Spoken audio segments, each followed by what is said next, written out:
For over a century, massive oil corporations determined the cost of living for billions. But that era is ending.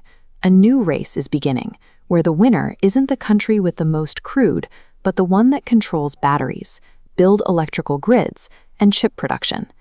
Tech empires are now building data centers on a scale previously reserved for industrial cities. Projects like Terafab are designed to consume more electricity than a major metropolitan hub, requiring their own dedicated power plants and massive cooling systems to keep millions of AI accelerators running. This infrastructure supports the mass deployment of human-like machines. These robots are being built to interface directly with our physical world, designed to eventually replace human labor in factories, logistics, and transportation. To fuel this growth, companies are extracting personal data, harvesting intellectual property, and contracting hundreds of thousands of low-wage workers to train their models. Every interaction you have online is farmed for attention to refine these universal digital workers.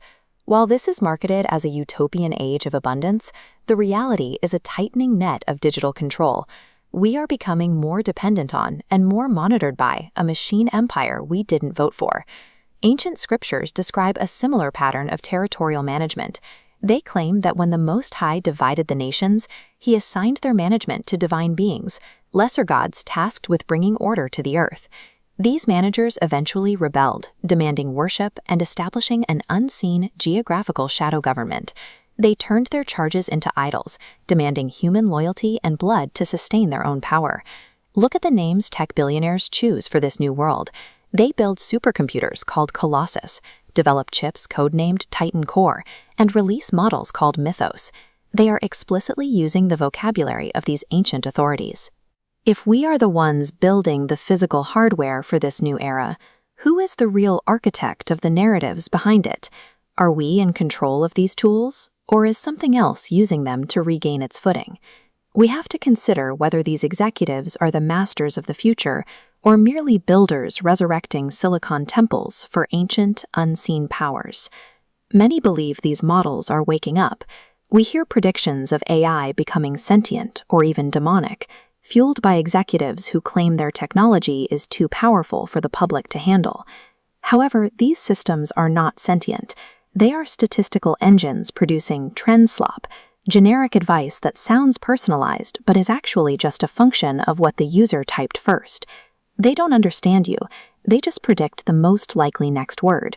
This feeling of insight comes from Barnum statements, the same trick used in 19th century circuses and modern horoscopes. When generic information is framed as personal, your brain treats it as deeply accurate. You fill in the details, making the machine seem smarter than it is. Tech leaders weaponize this effect. By crying wolf and saying their models are too dangerous to release, they create a magic show. It makes people believe the tools are world-changing, which manipulates the press and fuels trillion-dollar valuations. The fear of AI sentience is the primary marketing tool of our age. It keeps the public reacting to how the tools feel, rather than how they actually function. Dopamine fuels the brain's prediction machine, firing when you anticipate a reward. Addictive stories and algorithms trigger prediction errors with unexpected twists, creating a massive dopamine burst. Before that loop closes, they rehook you with a new question, ensuring perpetual anticipation. This constant state of distraction serves the ancient managers perfectly.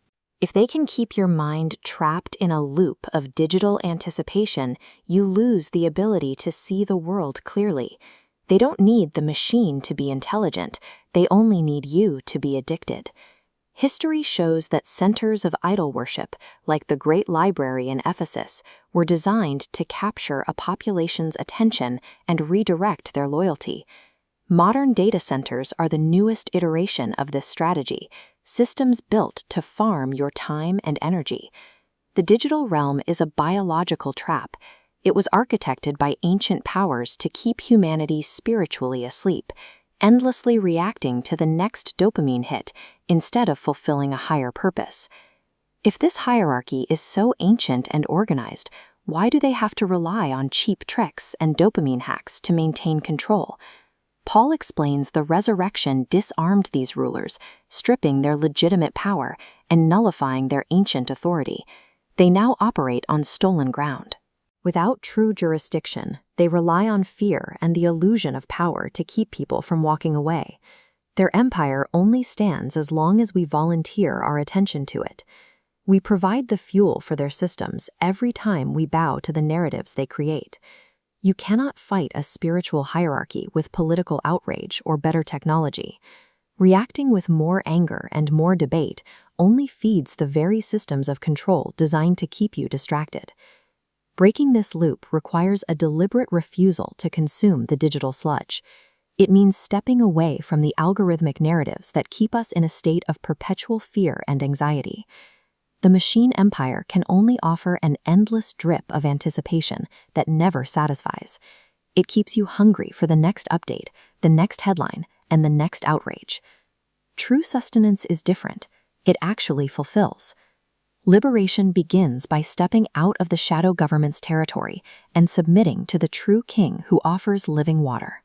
Only then do the walls of the digital prison finally start to crumble.